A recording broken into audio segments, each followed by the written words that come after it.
I wish I could do that. I took the option of not helping them the other side. I would have liked to watch them.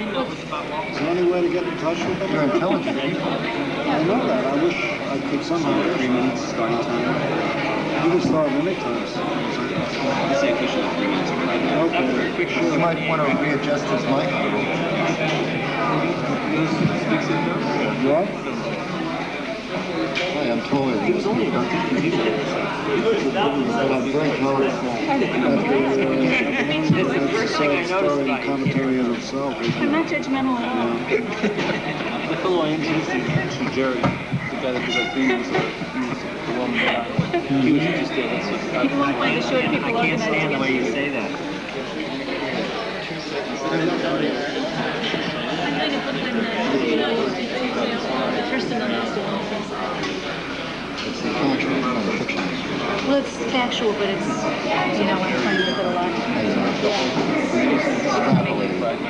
Extrapolated and made into. I'd like to thank everybody for coming here today. This is a very special event for us at the farm because it's meeting people who are, for me, the philosophical consciousness behind the physical fact of what you see before you here.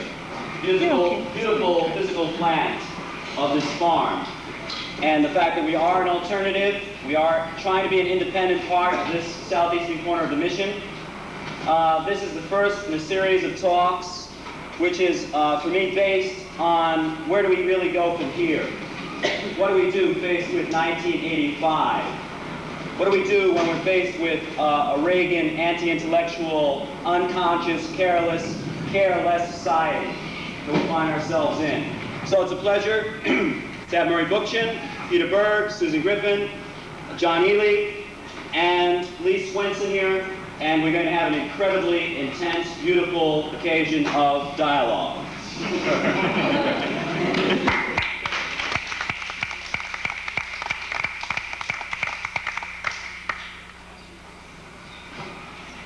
Can you hear me from this level, voice level? Is this too loud or what? Is everything okay now? My sound level all right? Okay, good. I would like to think that this is a dialogue and not me talking and other people responding. I didn't set up the format, and I hope that everybody will recognize that fact. So I would like to think of this as a very shared experience, and not only between the four of us here, the five of us here, but also the people in the group who are here right now. I've been given the opportunity to talk for possibly the greater part of an hour, and I have a lot to say, and I'll try to be as brief and as succinct as possible. But the subject of where are we going to go from here, which has been turned into the title, The Forms of Freedom, is something that has been on my mind now for literally decades. It just isn't 1985. And it's been particularly the case in the past few years, where I have been obliged to think about the problem from my own experience and from a very long background in the left. Where to begin? The big problem I think most of us really confront, or at least the problem that I usually encounter, is the fact that people feel disempowered. History has taken a very nasty turn, and let's be frank about it. We have gone from a world, how far back depends upon how far back you want to look. I can even go back to the 1930s, where people felt they had control over their lives. You lived in neighborhoods. You lived in fairly extended families. Even if you lived in a city like New York, and certainly also in San Francisco, you had richly articulated neighborhoods. You had very strong mutualistic support systems. We hung out on the corners of our candy stores, which were our public fora, where we could have discussions of all kinds, whether they were personal or political. There was, when I was younger, a very intense political life. It isn't so much that television has brought people into the house and kept taking them out of the streets. It's that even if people at that time, or let's say more particularly now, wanted to go out in the streets, they wouldn't know what to find. That's the problem. We have an enormous amount of corporate centralization, an enormous amount of state centralization, an enormous amount of gigantism, a tremendous amount of homogenization, and not only because of television. It's because something has happened, especially since the 1950s, which is very strategic. And that is that the buyer-seller relationship, the commodity relationship, has begun to invade our lives. You could go home from work, and when you came home from work, you came into a pre-industrial society in many respects. You had your parents around, and you had your grandparents around, and you had several generations all intermingled with each other. People were not that concerned with making money off each other. They didn't invest in their family. They didn't buy ideas. They lived a real community life, however much it was undergoing decay. And even though you had a radio set that could hold you in the house no less than a television set could today, people wanted to go outside and communicate with each other. They had developed the habits of discourse. They had developed the habits of intercourse, which came from another age. So that when you went home from your factory, which was a realm of capitalist production, or if you went home from your office, which was a realm of business and commerce, you could still come into an intimate realm of personal life, of social life, of neighborhood life.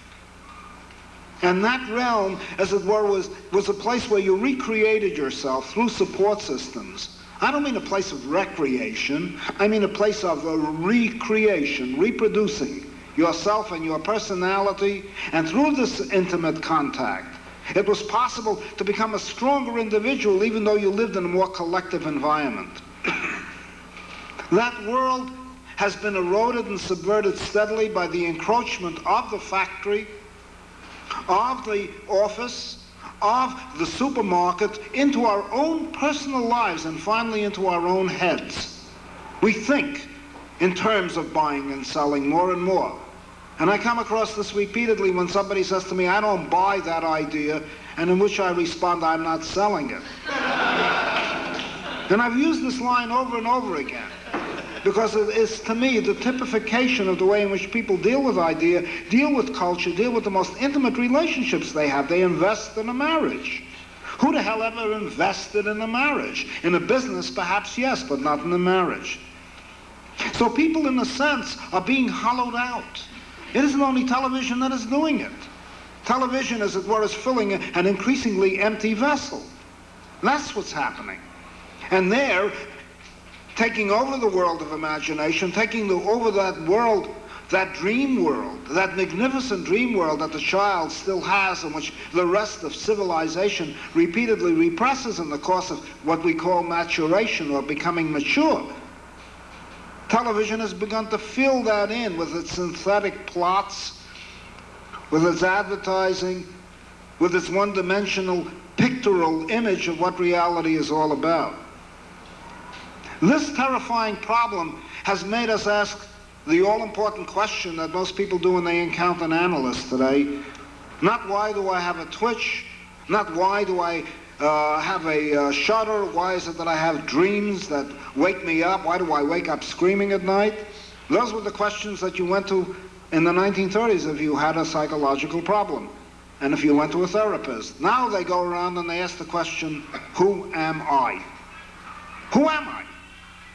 What am I? Why am I?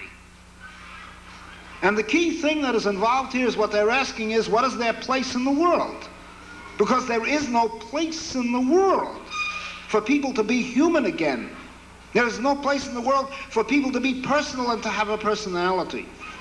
And for that reason we go madly and insanely after all kinds of fashions today to decorate what is a very deep sense of hollowness inside us. We cover ourselves up. We cover ourselves up with different hairdos. We cover ourselves up with different styles of clothing. We cover ourselves up with all kinds of accoutrements. We have to wear Thunderbirds to play Indian. Or we have to wear leather jackets to be tough, even though we may be accountants somewhere. Or we have to dress like prostitutes so we look interesting, even though we may be secretaries somewhere. All of this, we wear boots in the summertime. Who the hell ever wore boots in the summertime? But all of this is meant to make us interesting to ourselves, because we are so hollowed out by the breakdown of community, by the mutual networks of support systems, by the rich articulation of a spontaneous cultural life that comes out of the streets and that comes from the intercourse of past as well as present and hopefully future through the different generational interactions that exist. And we are faced with the real problem not only of whether or not we have power anymore over our lives, but who are we and why are we alive? And that becomes the great therapeutic problem in psychiatry today. This points to a very deep sense of disempowerment, as I said, that emerges from the large corporations, that emerges from the invasion, the enormous concentration of the state, and that emerges very significantly from the marketplace into every recess into which we could retreat 30, 40, 50 years ago, or even 20 years ago. The counterculture was an attempt in the 1960s to recreate again a community in which we could retreat. A network in which we could again develop a sense of identity, a sense of solidarity, a sense of community that has been eroded steadily, not only by television, but by the marketplace, by the buyer-seller relationship, by the reduction of everything to an object, to a thing, to an investment that you either buy, that you sell, feedback, input, output. And that's the problem we face. The title Forms of Freedom does not fully convey what could possibly be the point of departure for a solution. You can have a lot of free forms that can become ultimately very totalitarian. Let's not kid ourselves. Or they can become very parochial. If we started up town meetings, for argument's sake, and what could be more intimate, what could be more communal than a town meeting of the kind that is usually idealized in New England? After all, that was the town meeting that gave us the nuclear freeze issue, 180 Vermont towns, along with several Massachusetts town meetings. We would still have the question again, not only of the forms, but what would be the content. These very same town meetings can go very reactionary as well as progressive. So in talking about the forms of freedom, I want to make one thing very plain. I'm also talking about what these forms will be filled in with. Without the freedom that has forms, you're not going to have freedom. If you don't have the container of glass of water, then the water will lie all over the table and finally spill to the ground and ultimately evaporate. You must have the container, the forms. But what you put in those forms can be very toxic or they can be very liberatory.